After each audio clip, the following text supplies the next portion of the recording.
Hello again, good to see you. Some of you have been waiting a couple weeks for this video, so finally I have a soccer betting strategy for you.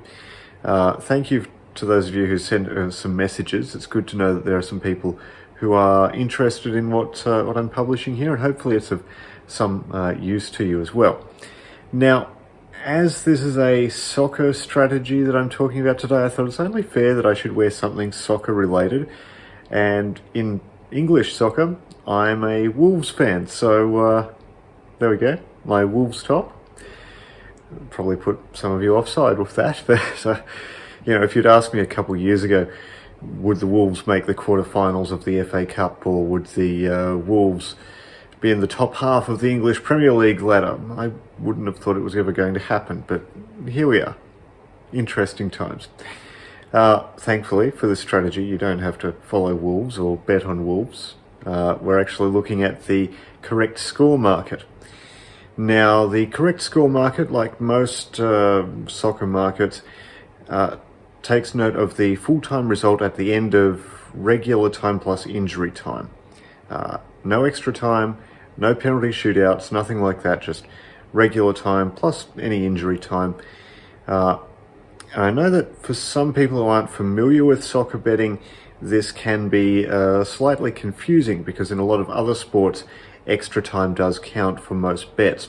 And indeed, here in Australia, when the Matildas, the women's soccer team, made the World Cup, so a lot of people here bet on them to win in the quarter-final, and it was a 0-0 draw at full time. It ended up going to penalties, and the Matildas won it there, but because it was a 0-0 draw at full time, people who'd bet on the Matildas to win lost the bet, and they couldn't really understand why, because they didn't really read the fine print, and they didn't really notice, I suppose, that a draw was an option on a match that, if the extra time and penalties were to be taken into account, could not possibly end in a draw. So that it's useful to remember that the correct score market, just like the match result market, it does look at the standard time plus injury time. There's no extra time, no penalty shootouts. So with that in mind, let's have a look. Now, I started off this strategy with 50-cent base staking, and you can see in that first week there, it did pretty well for itself. It made $16 roughly in profit, which was more than I expected it to do. The second week, I upped the staking to a $2.50 base stake. And that did quite remarkable results, even though we have been in a period with a few less European domestic competitions, because there has been FA Cup and things like that. It still managed to make $50 worth of profit over that week. So if we were to put those two together and work with them as if they had the same amount, so if it was $2.50 base stake for both weeks combined, isn't that a nice graph? $130 of profit if we had been doing $2.50 base staking across both weeks. Now, let me take you into the software, the LayProFootball software, and I'll show you how this is working. So here we are in the LayPro 88 football bot. This is another one of the bots from Steve and Michael that's using the LayPro staking system. In this case, what we're betting on is the correct score market on soccer matches, and it's pretty much soccer matches right around the world. There are teams I wouldn't even begin to want to try to pronounce. It's just, but they're all matches all around the world, 24 hours a day sometimes, and it's interesting which leagues you end up betting on, but it's a pretty good system overall. Now, what I'm doing here is something that's based vaguely on a strategy that Steve and Michael provide in the manual for the software. They have 3 strategies in there, and I've tested all 3 of them. They all work. they all do turn a profit. Um, I'm doing something a little bit different there. Primarily, I'm looking at a lower odds range, but also whereas they tend to use just one tab for LayPro staking, I like to use multiple tabs, but then I do keep a close eye on the tabs to cut them off when they hit a profit target and leave them running if they're in a recovery cycle to reach that profit target. Um, I tend to find the lower odds range just a little bit friendlier with the LayPro staking because if you have odds of under $8 and you have a loss, you can recover all of that loss and turn that into a profit within the recovery cycle, which is quite handy. Now, in this case, what we're looking at here, the bot's been running for the last week. Um, So it's been running since I upped the base stake to $2.50. And you can see that the $50.56 profit there. The strategy that we're running here is looking at the favorite outcome in the correct score market if the home team is heavily favored to win. So if the home team is looking at odds of between 130 and 180 to win the match on the match odds market, then whatever the favorite is in the correct score market, that's what we're going to bet on. A few other bits of qualifying criteria. We want there to be at least $5,000 in the match odds market. We want there to be at least $2,000 matched in the correct score market. And we're not going to place a bet if the favorite in the correct score market is a 1-all draw. Now, I can't say that it seems very likely that if the home team is heavily favored, that a 1-all draw is going to be the favored result in the correct score market, but it could happen, I suppose. So let's have a look at what we're seeing in the tabs. So if we go and look in tab 1 to start with, what I'm doing with the tabs is each tab I'm looking to get the equivalent of 2 winning bets in profit. So a base stake of $2.50. If the bet is successful, that's what we should make as our profit. So I'm looking for $5 of profit in each tab. In this case, tab 1 started off really well. It had 2 wins in a row. So I was able to stop that tab straight away, just turned it off up here, which then meant that tab 2 took the majority of activity. Once again, it got 2 in a row, so it was good, and you can see tab 1 and tab 2, these both were on the 16th. Tab 3, again, the 16th, and again, it only took 2 bets to reach the $5 target. Tab 4, it took a little bit longer. It started off with a winning bet, then it took a loss. Now, the selection for this one, Ipswich versus Sheffield Wednesday, the selection there was any other home win. So in the correct score market, that's the home team winning with a score of 4 points or more. So it could be 4-0 or 4-1 or 5-2 or 6-3 or 72 goals to 8 or something. Anywhere where the home team wins and the home team has scored 4 goals or more.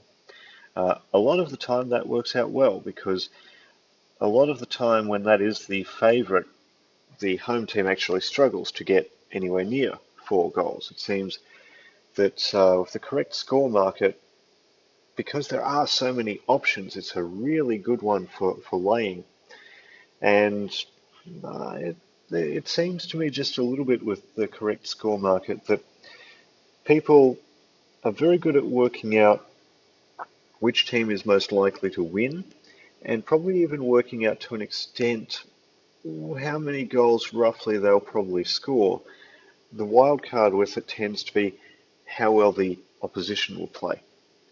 So if we know who the favourite is, we can probably work out roughly how well they'll play, but how well will the opposition do? That's why the correct score market tends to work pretty well for laying, because there are so many options from a 0-all draw to 1-0 to 0-1 to 1-all to 2-0, 2-1, etc. Just so many options. So we had a loss here as the second bet. That was a bit of a steep loss, lost $17 there. Took us down to minus 14.50 in the tab, but then obviously we increased the staking, and that helps to speed up the recovery process. You can see it recovered pretty quickly. It didn't take too long for it to reach $5.53 in profit, and so I turned it off there. Tab 5 was a straight 2 wins. Tab 6 was straight 2 wins. Match stake there, $2.53. I think the bot had a little bit of trouble getting matched right on $2.50, and so it just did a little bit of work to get matched there and ended up staking $2.53. Tab 7, again, 2 wins to get there. Tab 8 would have been 2 wins to get there, but by the time I saw that result, the next match had already started. So I let it run, and it got to 750, so all good. Tab 9, much the same thing. In fact, looking at the times on those, separate days. Okay. But yeah, same thing. And we haven't had a bet in tab 10 yet. On a typical week with plenty of matches, when you've got most of the European domestic leagues running, I'd expect you'd probably fill these 10 tabs quite easily within a week. In this case, it's been running for a week and not quite managed to fill the 10 tabs because there has been fewer European matches, and a lot of the volume in this does come from European domestic leagues. So when those are in an international break, it tends to slow down just a little bit. I mean, there's a lot of South American matches and a lot of Major League Soccer out of the US, and on the weekend there's some Australian A-League, among other things. And there's plenty of, usually plenty of Indonesian matches as well. But it does tend to slow down just a little bit when you don't have those European domestic leagues. But it's still, I mean, $50 profit in a week in what was actually a slower week is nothing to sneeze at all. So that's it's a pretty simple strategy, but it works quite well. Now, I have the stop loss here set at $100. I've actually allocated $100 to this strategy. The $2.50 base stake, well, where was our we only really had one loss in this week, I think, from the look of it, and that was $17. Now, yeah, sure, you could have 2, maybe 3 in a row. I haven't seen it happen. You have to expect something like that would happen at some stage. But $2.50 off the $100 that's allocated to the strategy seems pretty safe to me. If I just have a look through, just to confirm that, and yeah, that one loss is the only loss in the whole week. I don't know what else to say, really. When you've got a bunch of bets through the week and only one loss, that seems pretty good to me. So that's what I'm doing here. I could, if I wanted to, I could set the bot to stop when it reaches a profit overall, and if I was doing that, I probably would set it to the equivalent of 10 tabs. So I probably would set it to $50 if I'm looking at $5 per tab, and the equivalent of 10 tabs would be $50. We would actually have reached it here. I would be stopping it, clearing the results, restarting, and probably adjusting the staking for whatever I've adjusted the balance of the strategy to. But considering I am keeping a close eye on the tabs, there's no real need to set the bot to stop by itself there. That said, I could. I could very easily, if I was going to cut it back to just one tab, I could set this to stop at a set profit. The difficulty, I think, with running just one tab, and this is one of the reasons I like to run multiple tabs with this strategy, is on weekends you get a bunch of matches at a time. So if we have a look here, for example, on the 16th, tab 1 had a 1:14 a.m. and a 3:59 a.m. bet. Tab 2 had a 2:59 and a 6:29. I think tab 3, 4:29, 6:59. You can see there's a bit of overlap of these matches. I think it's worth, when you don't have a lot of volume through the week, it's worth trying to get the volume where you can get it. So having the multiple tabs available to take advantage of that volume is useful, rather than losing out on that and having to hope that the midweek results get you towards profit. It would be a bit slower if you're just running in one tab. You'd probably still make a decent profit.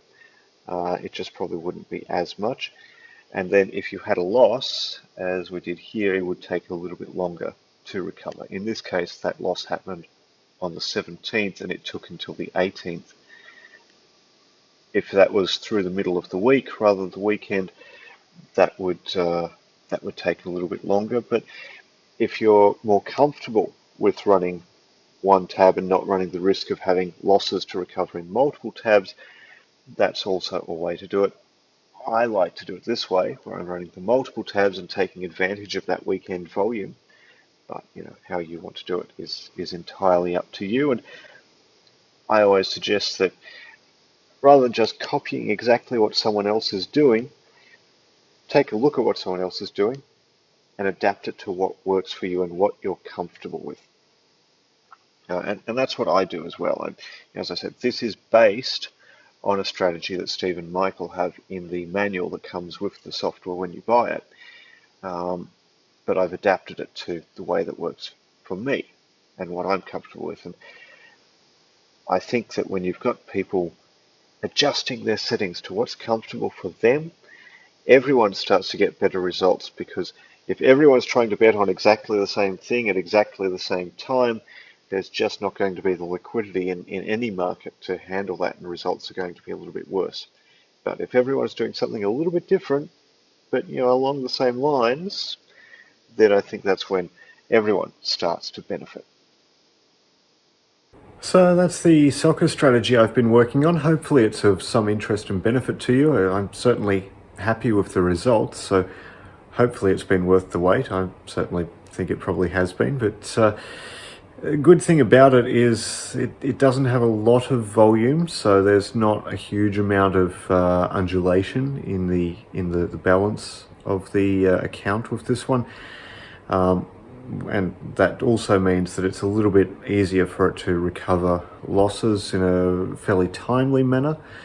And it seems to work reasonably well when there's plenty of matches and when there's not so many matches. So that's a good thing as well.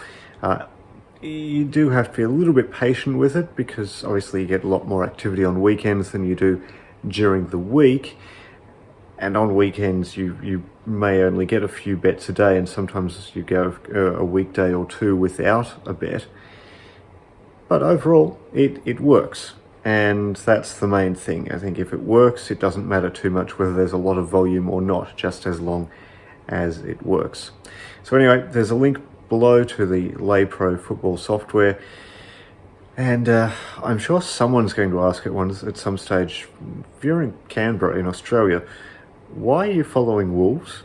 Of all the teams you could follow, it's mainly because of the dogs more than anything else. My two dogs. That's the main reason. There's no particular other reason. I was following Wolves before they got into the Premier League, so continue to follow them since. It's been an interesting ride. I dare say it's probably a good thing I don't bet on them to win, because I'm not sure that would be a very profitable strategy in the long run.